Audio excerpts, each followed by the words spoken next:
Hello Wolves!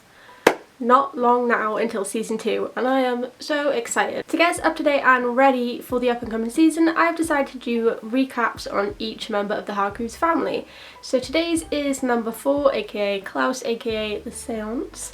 But I have done the previous Hargreeves and I will do the Hargreeves that come after Klaus. They will all be in the description down below if you want to go check them out. So this is just a refresher on Klaus, so it's what he goes through during season 1.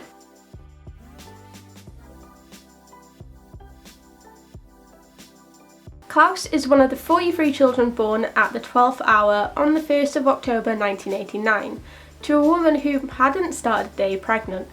In exchange for money, Klaus was given to the billionaire Reginald Hargreeves, who gathered 7 of the 43 children for his own vigilante group, the Umbrella Academy.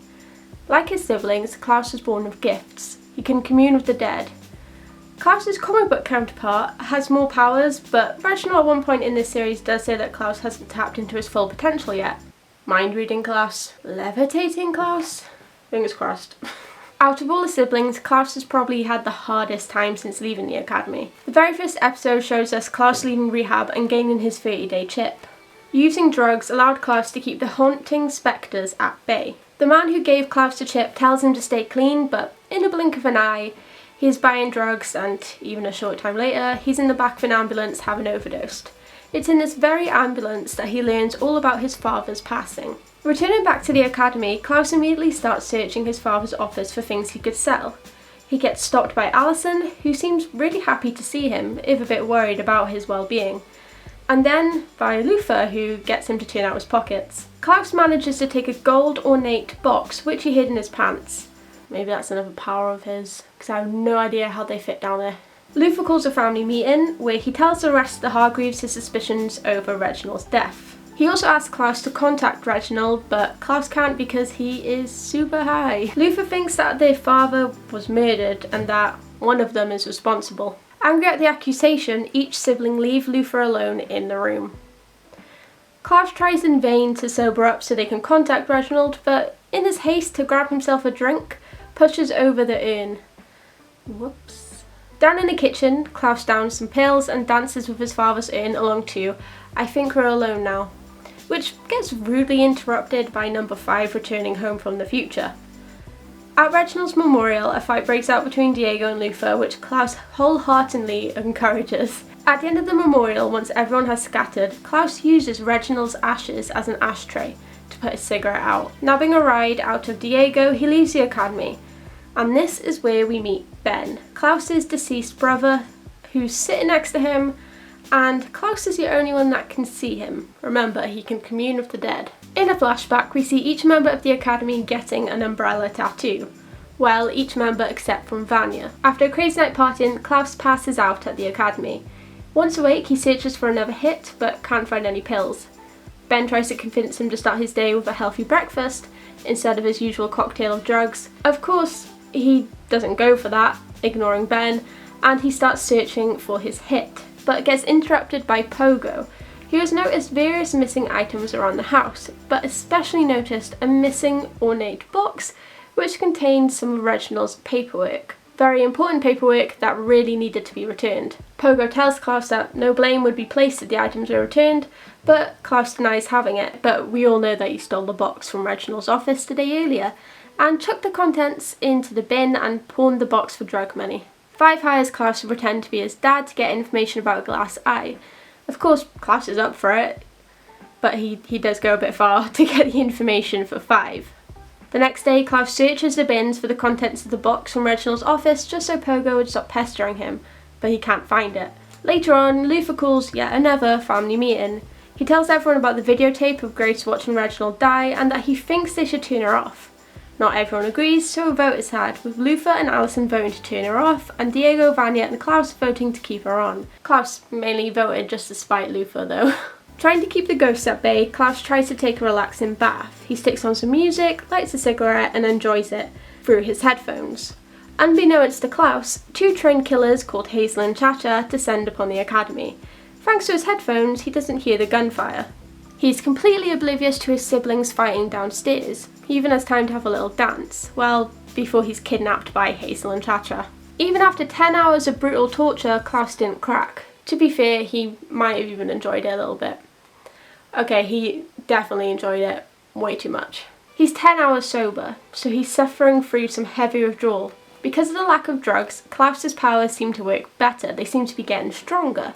Not only can he see Ben, but he started seeing a little old Russian lady. With the help of Ben, he tries to keep calm, but with Hazel and Cha-Cha threatening his drugs, he breaks and spills beans about Five's obsession with the glass eye and the lab he watches over. Hazel and Cha-Cha don't destroy the drugs, but they also don't give them back either. They leave him alone in his agony as they go to burn down the prosthetics lab. We gain some more insight into Klaus's childhood with a flashback.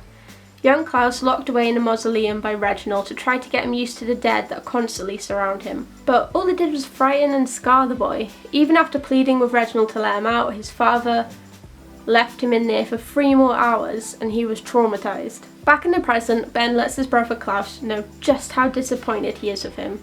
How hard it is to watch him piss everything away while all he can do is watch it happen. Hazel and Cha-Cha come back and Klaus attempts to talk to the Russian lady. And what they learn is that she's a past victim of the assassins.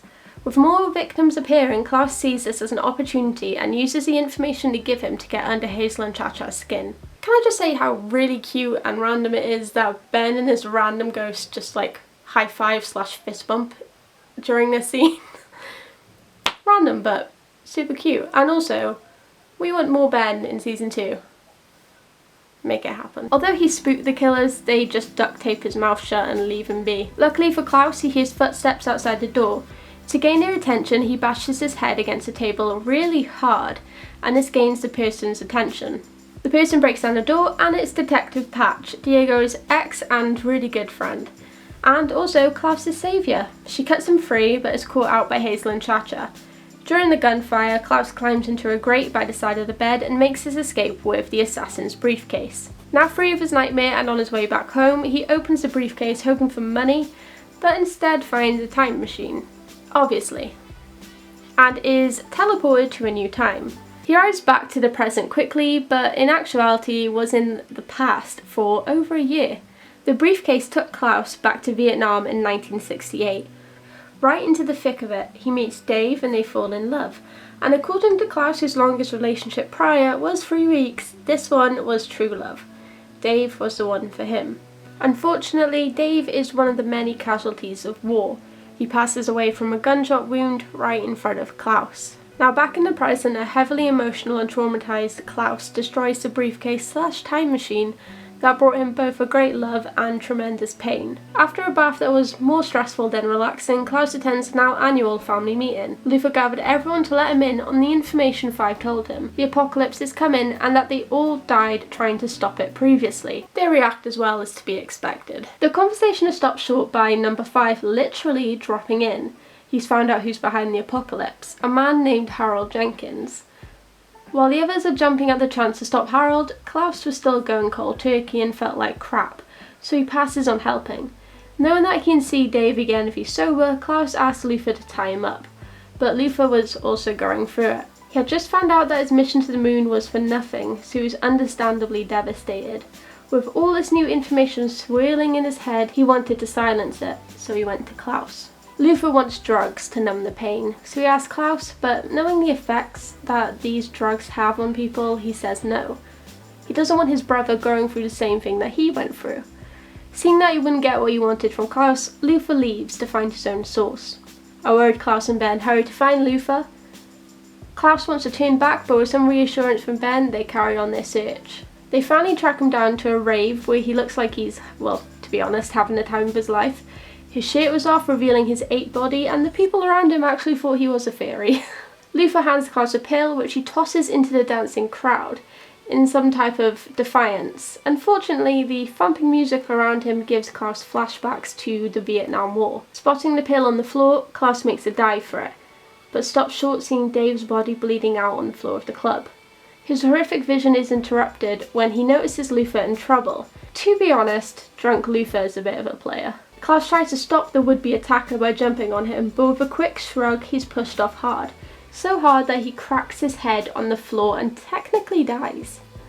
During his brief time deceased, Klaus enters the afterlife and both assumes and hopes that the person waiting for him is Dave. If only. The reality is Reginald, Klaus's adopted father, was waiting. Reginald gives him a shave and, who let this man near knives? During this dangerous and tense moment, Reginald reveals one of his many secrets. He wasn't murdered, and it wasn't natural causes. He killed himself, for the sole purpose of reuniting his kids to save the world. Along with this revelation, Reginald drops some more truth bombs. He doesn't regret anything he's done to the kids, as he believes he was preparing them for the apocalypse, and that, Klaus hasn't reached his full potential yet. Just as Reginald's about to reveal another important thing, Klaus is revived. I am hoping that this scene points to levitating Klaus. Or just, more powers for Klaus. Loaded with this new information, Klaus calls a family meeting, but only Luther and Five show up. And not a normal Luther, but a Luther experiencing his very first hangover. Klaus shares a revelation surrounding their father's death, and it was a bit too much for Luther, who leaves, finally having his fill of family secrets. Just wait till later on, Luther. Klaus and all of his brothers race to find Alison and Vanya, who was in danger. When they arrive at the destination, the boys discovered Alison bleeding out on the floor, but no Vanya. Every one of the Hargreeves boys offered their blood for Alison, but much like Luther, Klaus's blood was too diluted to use. With all this new stress and secrets being revealed, Klaus wanted to go back to his old habits, to numb himself, but his caring brother expresses how disappointed he is with Klaus. And you finally think Klaus has listened, has taken Ben's words to his heart. But Psych! in a moment of intense anger, Ben punches Klaus and his fist actually connects with his skin. Ben touched Klaus. They could feel each other, if only for a moment. Maybe Klaus's powers were evolving. Reginald was right. He has so much potential that he hasn't even scratched the surface. Along with Diego and Five, Klaus goes to Harold Jenkins' house to see if Vanya was there. Unfortunately, Vanya wasn't there, but fortunately Harold Jenkins is, the mutilated dead body of Harold Jenkins is. The apocalypse has been stopped. Everything can finally go back to normal. Back at the academy, Klaus is shocked to hear that Vanya has powers. He doesn't want to see her locked up and upset, and he really thinks they can help Vanya control her powers. But Luther stands strong. He won't let her out. Now alone, Klaus and Ben practice touching. They're trying to make their connection stronger. They want to see what they can do. The practice session is rudely interrupted by a loud crash coming from the basement. Vanya has escaped, and she's bringing the house down on top of everyone. Klaus makes his way through the crumbling house when he sees Diego, and a dangerous piece of debris about to fall on top of him. Klaus tries to shake him awake, but his efforts are futile. It's only when that piece of debris starts to fall does anything happen. With Klaus's hand still firmly on Diego, Ben is able to quickly pull him to safety. Diego of course believes that Klaus saved him, and Klaus takes the thanks, much to Ben's annoyance. Now outside the falling building, both brothers spot Grace in one of the windows waving goodbye, as the house finally falls on top of her. An obviously devastated Diego tries to search for their mum, but with gentle words is pulled away by Klaus. The remaining Hargreeves siblings stand in the rubble of their childhood home. Five realises that the apocalypse is still going to happen, and that the cause is actually their very own sister Vanya.